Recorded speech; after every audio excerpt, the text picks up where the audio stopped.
Last time, still embroiled in the trials that they find themselves in the land of the Twilight Eternal, the party lost one of their own. As they glanced behind them, this massive weight coming down upon Ralandir as he supplanted the other individual who had taken this burden, you see simply Ralandir's expression somewhere between sorrow, pain, and, of all things, relief. And as you turn to walk back toward him, to help him, to anything, you find yourselves instantly transported once more to this octagonal room, the butler and the table before you. No chance to get Ralandir, as the stairs that you climbed down before are replaced by a solid stone wall. This is most unfortunate. We have lost one of our 3 Godborn. Vermak, is he truly lost, so? These trials, maybe by the end of them all, Ralandir will be able to come back to us. The gods wouldn't hold us, they won't hold this tribunal without him, would they? Well, this cannot be happening again. Again? What do you mean, again? This is exactly what happened to me, only now it is Ralandir. I think Val, walks over to where the door used to be and is just, desperately clawing at the stone, the masonry, trying to get back through. Look, there are 4 more staircases, which means there are 4 more of these God's damned trials. If we can just get through them as quickly as we can, perhaps we'll see Ralandir again. We have no guarantee. Why did Ralandir take the pyramid in the first place?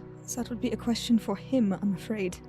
As brutal as it may seem, I do not believe the answer holds any relevance to us.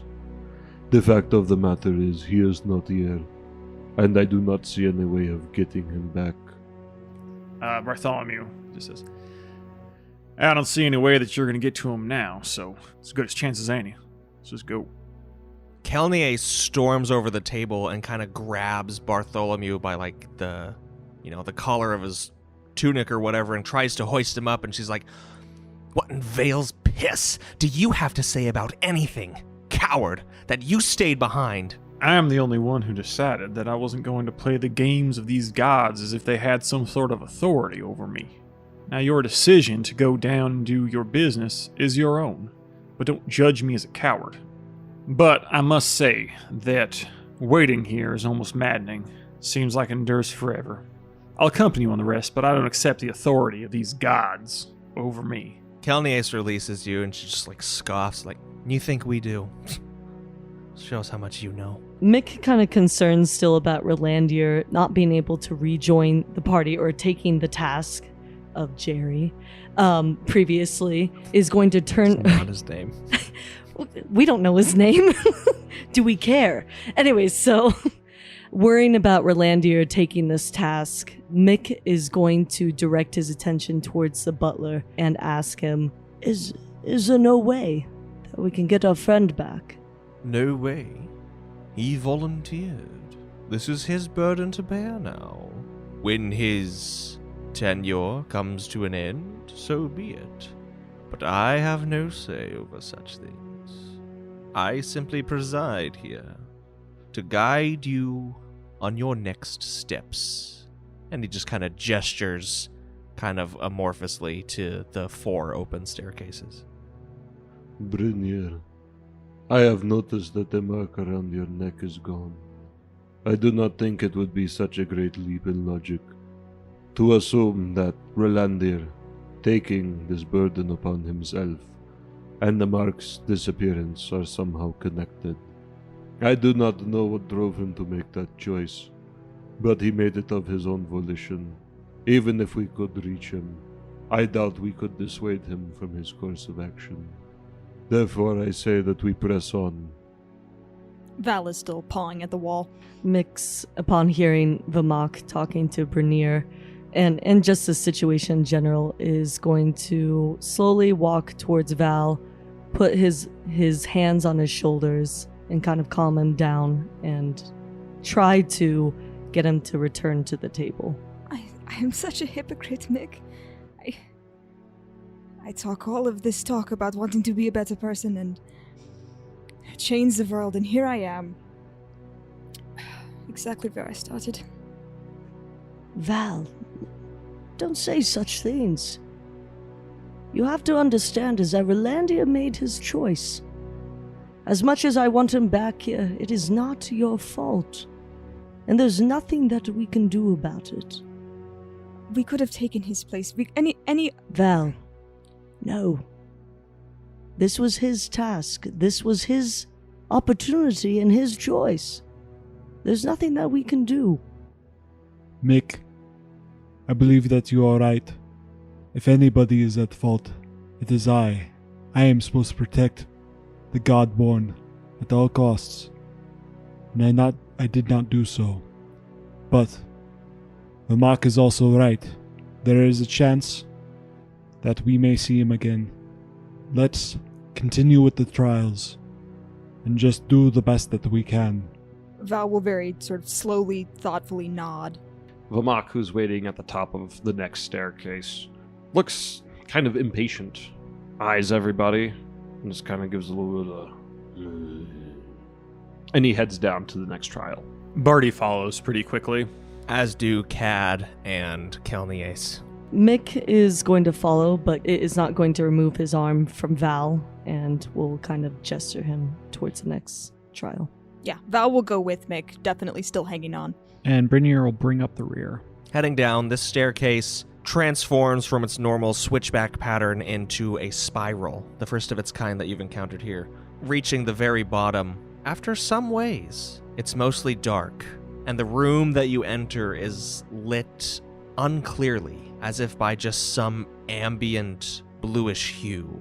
You can hear the crackling of a flame, but you don't see it, though the walls do flicker with this teal ghostly light.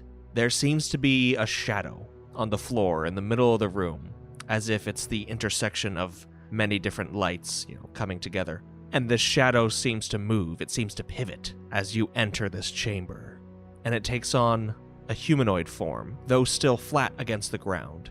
You see it, moving the light with it, start to walk slowly toward you. What is it you want from us? Vermak says, addressing this figure, trying to see if it can communicate at all. Coming up maybe only 10 feet away, 10, 15 feet away from you, this shadow that is still plastered on the ground kind of extends its hands out, and then spindly fingers of darkness eke out above the stone floor and start grasping and clawing at whatever it can as it starts to just push more of itself out until the upper half of its torso is completely clear to you, just this being of pure shadow and darkness swirling about like some kind of cloud. And then it pushes itself out more and more until it pops out one knee, then the other, and then comes to a stop as it stands. And with it, appearing now concrete in your world, this ambient light has faded. There is only the briefest flicker from the far, far end of the room that still offers you the faintest silhouette of this shadow creature. Can you speak? And echoed back to you is, Can you speak?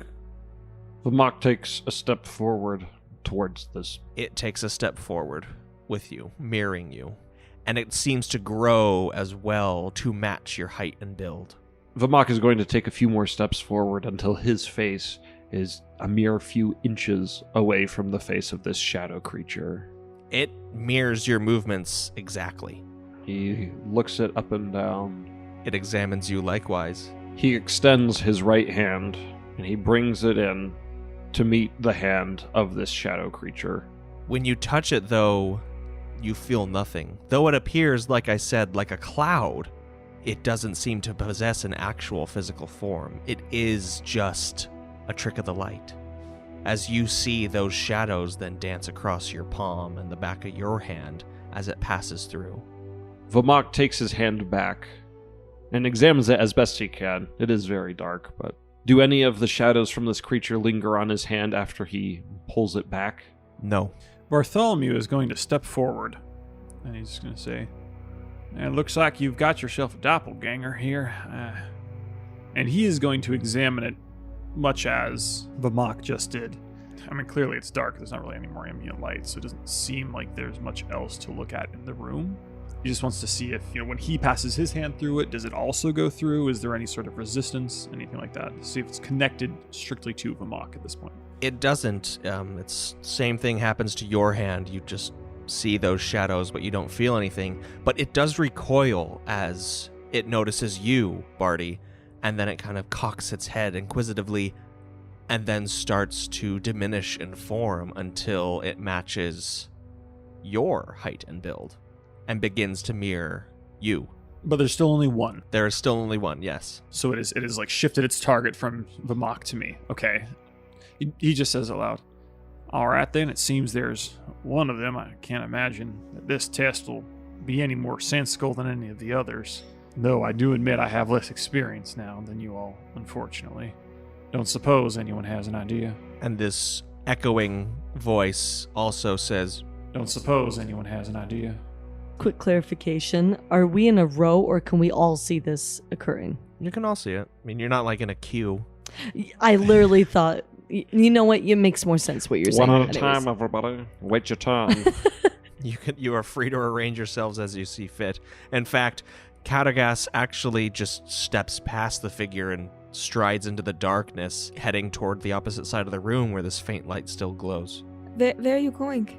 To figure out what we're doing here, not waste any more time. Cat has a point. The only other thing that we can see in this room is that little bit of light. Perhaps it's best we go look at it. As the figure then saddles up beside Brynjir and starts to mirror his actions. Brynjir's going to start walking towards the light. It walks beside you. What if we surrounded it with more than one person at the same time, just to see what would happen? It's worth a shot. I'm with you, Val. All right, then. Val will sort of hesitantly step up, like sort of to enclose it in a circle next to Brynjir. Mick will do as well. Kalnias will walk up beside as well. Vamok looks towards the group and just shrugs a little, and he'll get in the circle. Bartholomew thinks this is enough people for this test to occur. With this kind of broken circle around the figure, having stopped walking, its focus shifts between all of you that are standing around it, and it kind of just shifts in its form and its shape as it's looking between all of you, because every time it looks at one, it starts to mold itself to match that, but then it shifts its head right or left, and it starts to mold a different way, and it's now just this ever-changing form, and then it just looks down, seemingly at nothing, and it stays still, and then it shimmers for a moment, and then there's this burst of light in between you, kind of blinding almost just for a second. But when you're able to see in the dark once more, you see that this figure has duplicated itself, one for each of you, minus Barty, of course, who did not join in on the circle. Oops.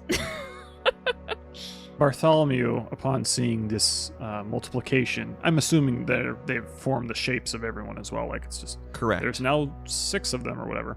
Bartholomew says, now I'm sure that this has something to do with facing our inner demons or something, but I don't have time for this. I'll look at the light. Does anyone have any idea? He looks distinctly uncomfortable and quite glad that he does not have his very own doppelganger. I don't know if this is a good thing or a bad thing, but I will say that trying to make any guesses as to the purpose of these trials has only gotten me into a lot of trouble, so... I suggest that we all move towards the light. It is my understanding that light is what dispels shadow, and I have no other ideas besides that. I agree. Vamok will then begin walking toward the light, paying no heed to the doppelganger that's following him. Mick will follow in tow. Val is going to follow, but he's going to watch his doppelganger with a not concern necessarily, just interest to see if it's interested in him or seems to be independent from the others in any meaningful way. It watches you, as long as you're watching it. Okay. The light on the opposite end of this chamber is not actually as far as it may have first appeared. And as you reach it, these shadow forms actually grow in intensity. They are darker. They are more concrete. As you come upon this light, it's simply like a little alcove about chest high where you might lay a candle or something, but instead there's a small blue crystal that just has a little swirling light inside of its confines. As Vamok reaches this crystal, almost instinctively, he's just going to start reaching his hand out towards it.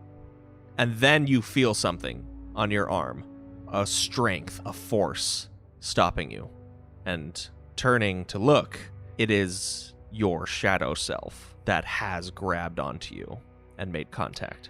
Vamok's going to sweep the leg and grab it real quick. Sweep the leg. Break the wrist, walk away. Vamok's going to try even harder to get this crystal.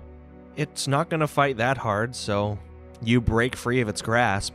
And Vamok just touches it at first, feeling its smooth facets.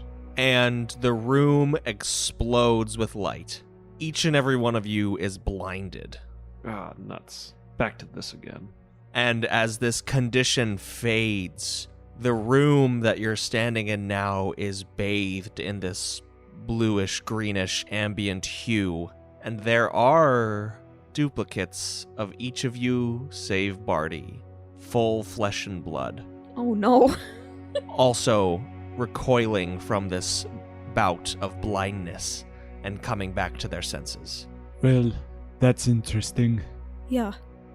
Do we see them react to anything besides the recoiling? As they kind of come to their senses, maybe a couple seconds after your group, Brynjir looks at them and looks at you and goes, Well, that's interesting. Is the crystal still there? yes, but it seems to have lost its glow. Bartholomew is going to try to run up and grab that crystal, Okay, you run up and grab the crystal. and nothing happens. Okay. You hop up and take it from the little alcove, and that's that. Feeling slightly foolish, but now holding this crystal, noticing its diminished glow, somewhat impulsively, Bartholomew is going to... He's going to go to Vamok's doppelganger and touch him with it. He's not going to start off by stabbing, though we might end up getting there. I'm not how well you can stab with a crystal. Kind of depends on the shape, but... You touch Vamok's, what you believe to be his doppelganger, with the crystal, and Vamok doesn't do anything. He just kind of looks down at you as you put this crystal against his forearm or whatnot. Whatever patch of skin you can find. They're not reflecting the movements anymore. No, they are their own beings. Having kept straight Vamok and Vamok's doppelganger, and not knowing who the real anyone else is, because I'm assuming they're entirely identical. Exactly. Only knowing those two, because one was grabbing and the other one was not. Bartholomew is going to turn to real Vamok and say, Now, I know that you're real, and I know that I'm real, so I do not suppose you have any ideas. This crystal, does it have like points on it? Yeah. Bartholomew, if I may see that crystal. He willingly hands it over. Vamok takes the crystal in his hand, takes a few steadying breaths, as if psyching himself up, and then he lifts up the crystal and he jabs it into his arm. And he's... And he pulls it out and he sees a bit of blood drip down his arm. And you see a bit of blood wash inside the crystal as if filling it. Does that injure the doppelganger at all? Does it mirror No. that? Okay. That is an interesting effect. I was simply trying to distinguish myself from the doppelganger, but I wonder. And Vamok is going to touch the crystal to some of the blood that's coming out of his arm and seeing if it fills up anymore.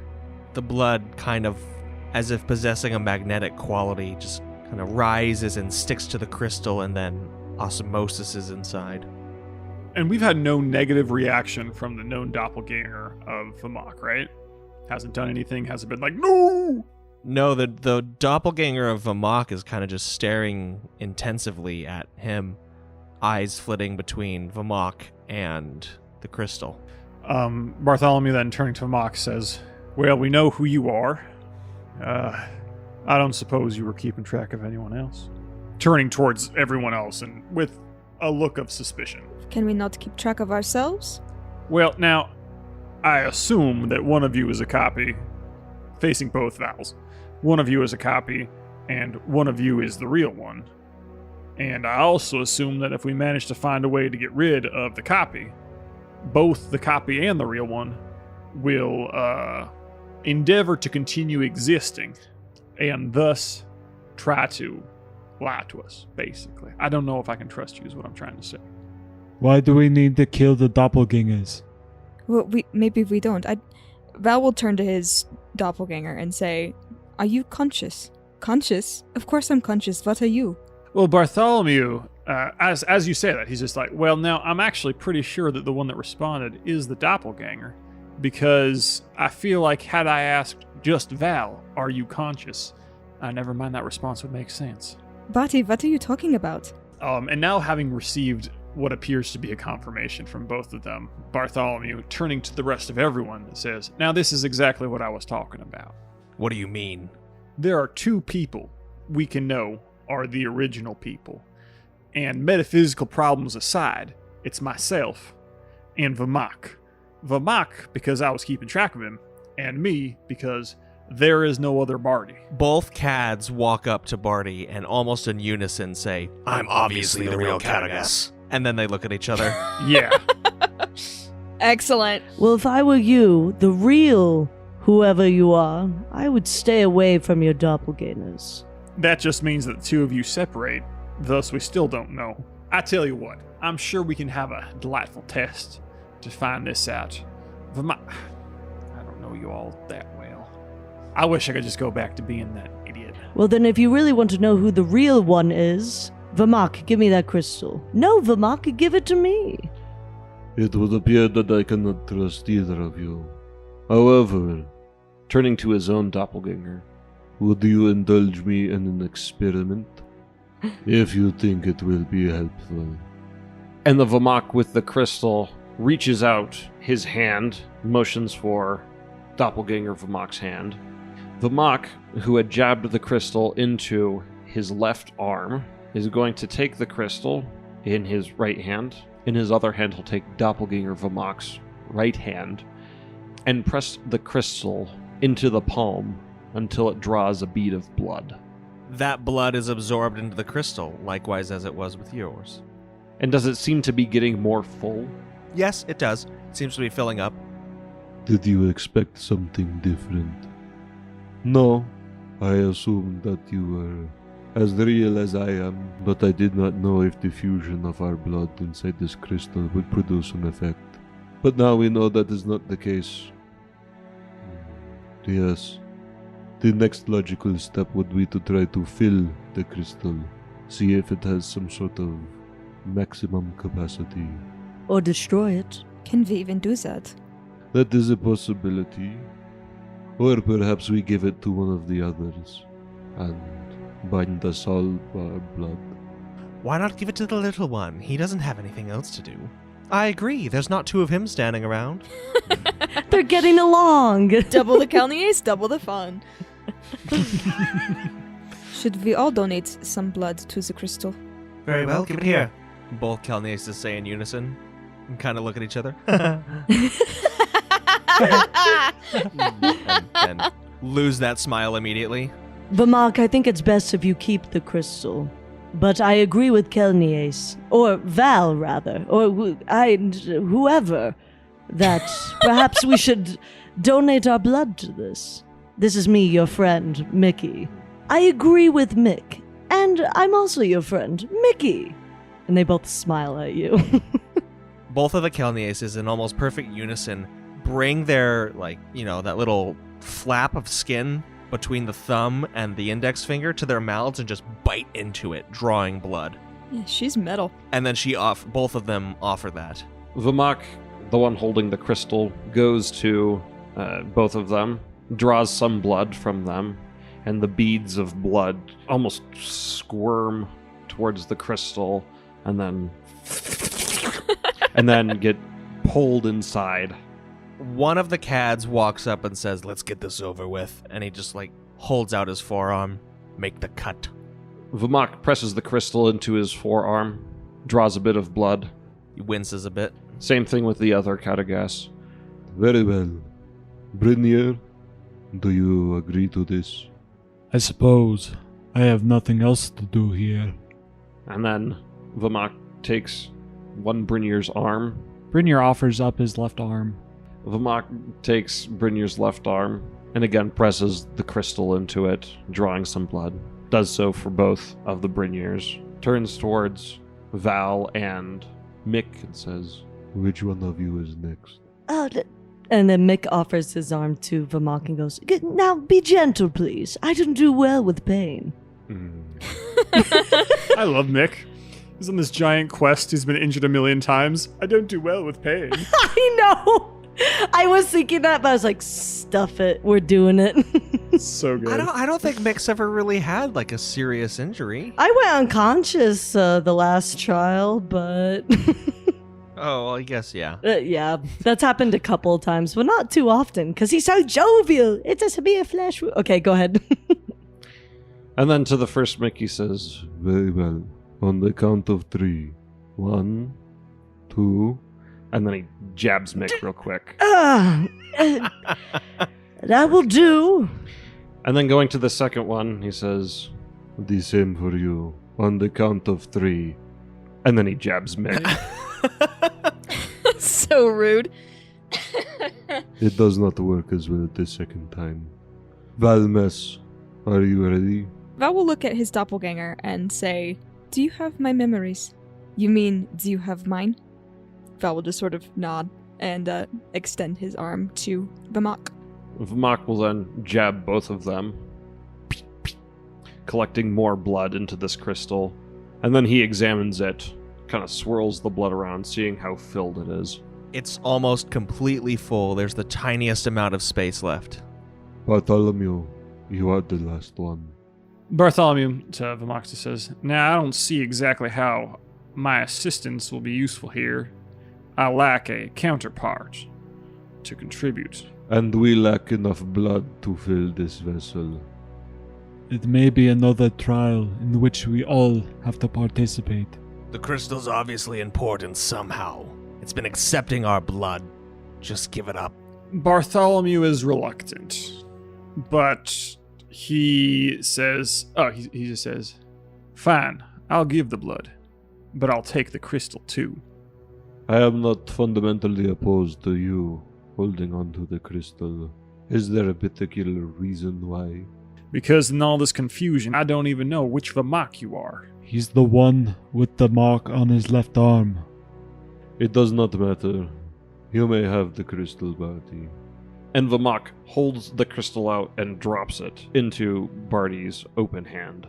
Barty is not very dexterous, so he has like a hot potato, but he does manage to catch it after about the third try. That jerk. Okay, Vamok wasn't being a douche about it. He wasn't like holding it way up here like, catch it, little man. It was like 2 inches above his hand. Wow. 2 inches, man. Can't catch it. 2 inches is a lot to a dwarf. No, so he takes it in his hand, and he will stick it into his arm. Not into the palm of his hand, because it would take forever for that to heal. Instead, into his arm. Trying to, pushing it hard enough to draw blood, which I imagine with the crystal is not super easy. You do draw blood, and as it seeps from your arm wound and into the crystal, its kind of bluish hue, now marred purple with this swirling red inside of all your collected blood. It starts to grow hot and glow this almost iridescent orange, and it's getting hotter and hotter in your hand. Hot enough that it's uncomfortable holding it? Yes. How fast? Was this like super fast? Like, oh man, it's burning me, throw it away? Instant reaction, or is it slow enough that he realizes, wow, this is getting hotter, and kind of has to have a conscious thought? The latter. Okay, as the crystal begins to heat up, Bartholomew looking to everyone, Now, I'm not sure what this means. However, this is getting warm. Uncomfortably so. I can't hold on to this anymore, and he's going to throw it towards the corner of the room. Not throw it like viciously, just let go of it. It definitely doesn't crack or shatter or break or anything as it clatters across the stone floor and kind of tinks along the edge of the wall and then comes to a stop in the corner. It continues to glow brighter and brighter until it almost falls apart in this bit of slag, it seems, that spreads along the ground. More mass than there would have conceivably been within the crystal in total. And then from that slag, just as the shadows kind of rose from the ground, a diminutive hand latches on as if from molten iron or something, and then works its way, pushing itself up, bringing this mass with it as its body forms until it stands about dwarf height. Oh, man. And as it cools and takes shape and gains features and then turns towards you, you see an exact duplicate of Bartholomew. Is this one made out of metal, or is it like flesh and blood? It just looked kind of molten metal-y when it was formed. As it cooled, it gained the appearance of flesh and blood, though you're not touching it. You're too far away. Bartholomew, turning very sarcastically towards this duplicate of him, says, "Now I suppose that you have my memories, or should I say your memories? Your memories? And who do you presume to be?" "Well, I'm the one who just stuck myself with that crystal and created you. So I'm going to assume that you are the next step in this great trial. So tell me, wise one, what am I supposed to learn from facing myself?" And Doppelganger Barty just kind of starts to laugh, and he goes, "You and I, we're not the same. You were just a pale and all the doppelgangers kind of like lock up. And, Kelnius kind of gives hers a little poke. And then there's a rumble in the room as dust and little bits of gravel and stone start to fall from the ceiling. Do we escape? That seems like the correct course of action for me." To where? Back, out the way we came, and quickly before the place comes down on us. And Vamok's going to hurriedly head back towards the entrance that they came through. Kelnius and Cad will head right back toward that stairwell as well, but Kelnius will, who's ever closest to her as they're running, converse, saying, "Do we do anything about them? They're just stuck here." That was my question. Do we rescue them too? Bartholomew, overhearing this, turns towards them, and he says, with a somber expression, "I would rather kill myself 100 times than save myself once. I will not touch that thing in the corner." "To veil with them." And Cad heads for the stairs. I agree with Cad. Whether or not we save them, it is a 50-50 chance. And I run faster with not carrying a duplicate of myself. And Vamok keeps going. Val will sort of glance back at Vamok, who is leaving, and then look at himself, and then very, very, very reluctantly turn and then run towards the entrance. Yeah, and Mick, upon seeing Val escape, is going to also look at his doppelganger one last time and is going to briskly run towards the others. Then everyone makes it to the staircase unimpeded, and only as you start climbing and this room is out of sight do you hear a more intense rumble and collapsing of stone and rubble and whatnot, as if the room is caving in upon itself below you. And you reach the octagonal room once more. However, at this point in time, once you all step off, the lip of that last stair, the butler stands, and he gives the smallest clap, a little congratulatory applause, and he says, "Very good, all of you. You have created what is needed for the next trial. You have done well." I hate that. Yeah, does this count as a trial? Oh, wait, I'll assess this in character. So Bartholomew, upon hearing this, says, "So you're telling me I descended those stairs, created me, and not in the sake of finishing a trial, but just for the mere opportunity to complete a trial?" "You, my small friend, may have left of your own accord without birthing the needed ingredients for your next trial." Didn't think of that. Okay. And I don't like the word birthing. And I don't suppose that you'll tell us what these ingredients are for. "That is for you to discover. There." And he gestures off to the nearest staircase.